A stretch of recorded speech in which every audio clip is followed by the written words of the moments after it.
इतना बड़ा। और इसका जो मूल है वो जननी है, अर्थात मां है, स्त्री है। इसलिए उसको जननी कहा गया क्योंकि वो इस संसार को जो देती है उसकी कोई कीमत नहीं लगा सकता, वो इतना महान होता है। तो मेरा सभी माताओं बहनों से एक निवेदन है कि जीवन में ध्यान रखना कि जो संतान आप जनने वाली हैं, जो भी, या तो जिस समय वो आपके गर्भ में है उस समय आप सावधान हो जाओ, उस समय आप सचेत हो जाओ, उस समय आप नियमों से चलो, तो पूरी जिंदगी आपको उसके पीछे दौड़ना नहीं पड़ेगा। और अगर उस समय आपने अपने आप को स्थिर नहीं रखा तो जिंदगी भर आपको उसके पीछे दौड़ना पड़ेगा। मेरा कहने का तात्पर्य है, अगर बुनियाद ठीक बनी हुई है तो फिर कुछ आगे करने की जरूरत नहीं है, उस पर कुछ भी बनाया जा सकता है। मैं आपको छोटी सी घटना के साथ आगे बढ़ता हूं कि भगवान कृष्ण से रुक्मिणी जी ने प्रश्न किया कि प्रभु, बड़ा लंबा समय हो गया है, मेरी आपसे एक याचना है। भगवान कहते हैं क्या? द्वारकाधीश ने क्या बोला? क्या बोला? मैं आपसे एक पुत्र चाहती हूं। अब मेरी भी कामना है कि मेरी गोद में भी कुछ नन्हा सा बालक खेले, तो आपसे मैं पुत्र चाहती हूं। भगवान ने कहा, देवी अगर आप ये चाहती हैं तो पुरुष का धर्म है कि अपनी पत्नी की जो वो चाहती है उस चाहत को पूरा करे, चाहे वो किसी भी तरह का दर्शन हो। लेकिन ये स्त्री के ऊपर निर्भर करता है कि उसकी चाहत नैतिक होनी चाहिए, अनैतिक नहीं होनी चाहिए। ध्यान दीजिएगा। तो भगवान कहते हैं कि ठीक है, मैं तुम्हें गर्भ दूंगा, अर्थात मैं तुम्हें संतान दूंगा, आओ उसकी तैयारी करें। और भगवान श्री कृष्ण अर्थात द्वारिकाधीश रुक्मिणी जी को लेके फिर 12 वर्ष तप करते हैं। कहां करते हैं? बद्री नारायण में जाकर 12 वर्ष तपस्या करते हैं। किसके लिए? कि मुझे एक श्रेष्ठ संतान की प्राप्ति हो। इसके लिए कौन कर रहा है? ब्रह्म। क्यों? क्योंकि वो मनुष्य की लीला है, मनुष्य उसी से सीखेगा।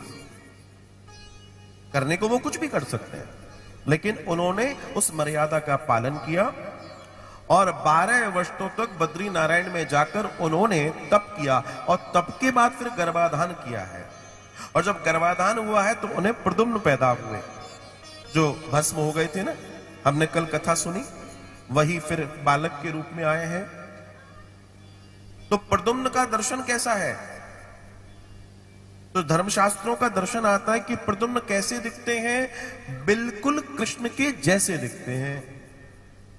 तो एक बार तो इतनी गफलत हो जाती थी कई बार कि कोई पहचान नहीं पाता था कि कृष्ण आ रहे हैं कि प्रद्युम्न आ रहे हैं। तब रुक्मिणी जी के आग्रह पर भगवान ने अपने मुकुट पर मयूर पंख लगाया था। इससे आपकी पहचान हो जाएगी कि आप कृष्ण हैं और वो पुत्र है। अब आप सोचिए, मेरा तात्पर्य समझिएगा, मैं जो कहना चाहता हूं कि व्यक्ति के तप में, विचार में, नियोजन में इतनी ताकत है कि वो जैसा चाहे वैसी संतान पैदा हो सकती है।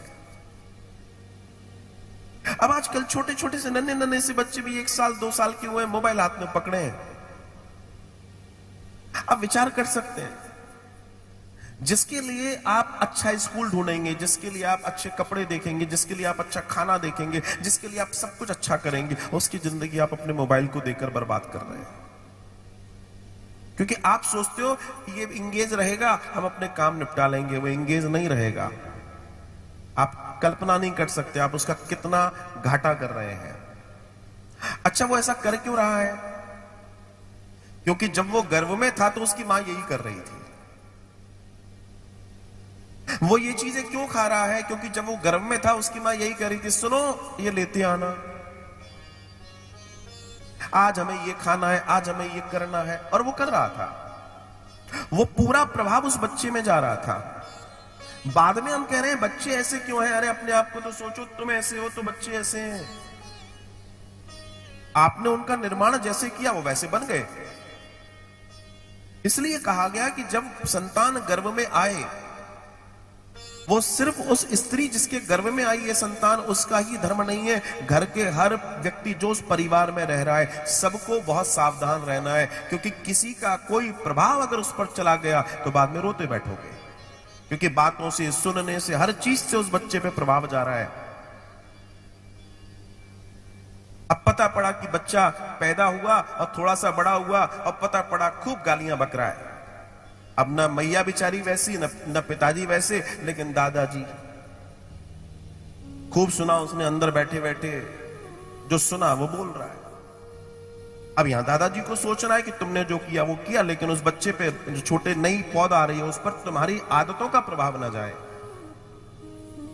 कई बार लोग नहीं समझते उस बात को, लेकिन उसका परिणाम समाज को, परिवार को भुगतना पड़ता है।